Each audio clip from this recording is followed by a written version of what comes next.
A yau muna tafan muku da labarai masu ƙayatarwa. Wata rana ne wani mutum ya je wurin wa'azi, sai ya ji malam na cewa duk wanda ya kwanta da matansa ta sunna to tamkar ya kashe arna 70. Da aka tashi daga wa'azi sai ya tafi gida, tun daga kofar gida ya fara kiran matansa, kande kande zo ashe wanga batula da gare shi. Sai matansa ta ce, mai gida a ina ka ji haka? Sai ya ce, malam ne ya ce kamar mun kashe arna 70. Dare ya yi, mutumin ya tashi ya kashe arna 70 ya kwanta. Can an jima sai matarsa ta shashe shi ta ce, mai gida tashi. Sai ya ce, me? Sai matar ta ce, ka kashe arna. Ya tashi ya kashe arna 70 ya kwanta.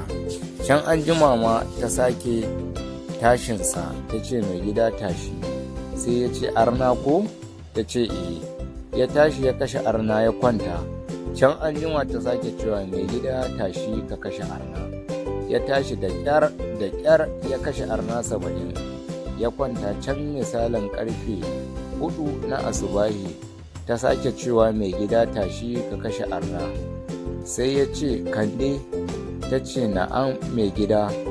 Daga annabi sewa? Ta ce, abubakar. Sai ya ce, shi ma ya mutu ya bar arna.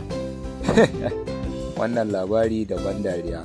A yan uwa, za ku iya biyo mu ta wannan channel, watan channel Mr. Excellency, domin samun wadatattun labarai mai ƙayatarwa. Assalamu alaikum wa rahmatullahi ta'ala wa barakatuhu. Ku saurare mu a